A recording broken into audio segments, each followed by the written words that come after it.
आज हम एक सुनी सुनाई कहानी के बारे में बात कर रहे हैं, पर उसके रिलेटेड कुछ सिनेरियो भी हम आपके सामने लाएंगे, इसलिए कहानी पूरी सुनिए।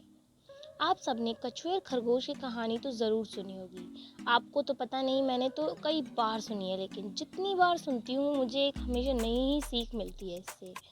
हम सबको पता है कि खरगोश की जो रफ्तार होती है वो बहुत ज़्यादा तेज़ होती है, और इसी बात को लेकर खरगोश को एक बार तो बहुत ही घमंड हो गया था कि वो बहुत गलत बात थी इसके लिए कि उसे घमंड नहीं करना चाहिए था, और इसी बात को लेकर वो अपने आसपास रहने वाले सारे कछुओं को चिढ़ाता था और उनका मजाक भी उड़ाता था। कछुओं के झुंड में जो उनका लीडर था उससे ये बात सही नहीं गई और उसने खरगोश को अपने साथ दौड़ने की चुनौती दे डाली। ये बात सुनकर खरगोश जोर जोर से हंसने लगा और कहने लगा कि मुझे तो ये चुनौती बिल्कुल बिल्कुल स्वीकार है।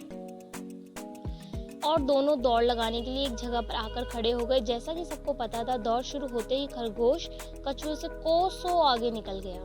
खरगोश दौड़ते दौड़ते एक जगह पर जाकर रुक गया और पीछे मुड़कर देखा तो कछुआ तो अभी बहुत दूर था, यहाँ तक कि नजर भी नहीं आ रहा था अभी तो। ये देखकर खरगोश ने सोचा कि जब तक कछुआ आता है तब तक मैं थोड़ा और आराम कर लेता हूँ, और वो एक पेड़ के नीचे जाकर लेट जाता है। थोड़ी ही देर में खरगोश को नींद आने लगती है और वो एक गहरी नींद में सो गया।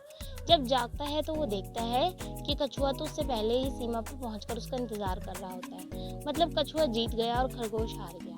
तो फ्रेंड्स, खरगोश यहाँ अपनी वजह से नहीं बल्कि अपनी अहंकार की वजह से हारता है। कछुए को कमजोर समझने की गलती से वो हार जाता है। खुद पर विश्वास रखना अच्छी बात है, लेकिन दूसरों को नीचे दिखाना अच्छा नहीं है। इस कहानी से हमें ये सीख मिलती है कि कभी भी किसी बात पर घमंड नहीं करना चाहिए और ना ही किसी दूसरे की वीकनेस का मजाक उड़ाना चाहिए। ये तो आपकी एक ओरिजिनल स्टोरी, लेकिन इसके बाद हम दूसरा सिनेरियो आपके सामने लाते हैं।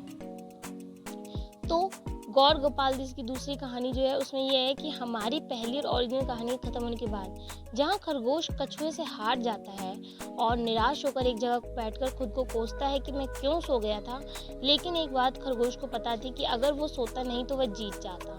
उसने एक बार फिर कछुए को रेस के लिए चुनौती दी, क्योंकि कछुआ इस बार कॉन्फिडेंट और जोश से भरा हुआ था, इसलिए उसने बिना कुछ सोचे ही हाँ कर दी।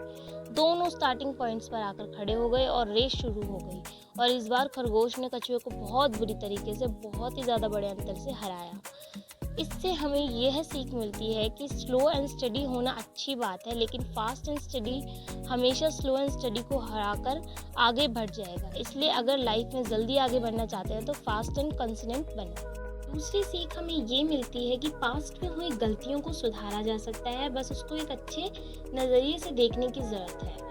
इसके आगे का सिनेरियो ये है कि इस बार जब कछुआ हारता है तो उसे समझ में आता है कि पिछली बार मैं खरगोश की गलती की वजह से जीत गया था, नहीं तो मैं जीतता नहीं।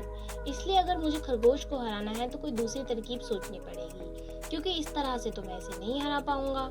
और कछुए ने एक बार फिर खरगोश को दौड़ने के लिए चुनौती दी, लेकिन इस बार कछुए ने एक शर्त रखी, और वो ये थी कि इस बार दौड़ का रास्ता वो खुद तय करेगा। खरगोश ने कहा ठीक है, मुझे कोई तकलीफ नहीं है, और दोनों में रेस शुरू हो गई। खरगोश फिर खूब तेजी से दौड़ा और दौड़ते भागते भागते वो एक रास्ते में एक नदी के किनारे जा पहुंचा, जो उसके लिए पार कर पाना बहुत नामुमकिन सा था। और कछुए धीरे धीरे चलते चलते अपने लक्ष्य तक पहुंच गया और उसने नदी भी पार कर ली और फिर रेस जीत गया। इस कहानी से हमें ये सीख मिलती है कि हमें अपने अंदर की स्ट्रेंथ और कॉम्पिटिटर की वीकनेस को पहचानो और फिर उससे कॉम्पिटिट करो। सिनेरियो थर्ड इसके बाद जो आती है, इसमें है आपका टीम वर्क। इसी बार रेस लगाते लगाते अब दोनों कछुआ और खरगोश दोनों अच्छे मित्र भी बन गए, और एक आखिरी बार दोनों ने रेस लगाने की सोची। लेकिन इस बार की रेस वो एक कॉम्पिटिटर की तरह नहीं बल्कि एक टीम की तरह लगाने जा रहे थे। दोनों रेस होने वाली सीमा पर आकर खड़े हो गए, और एक टीम में वे दोनों थे और एक टीम में दूसरे लोग थे। और खरगोश और कछुए को अपनी पीठ पर बिठाकर दौड़ने लगा। दौड़ते दौड़ते वो नदी के किनारे वहां जहां पहुंचा।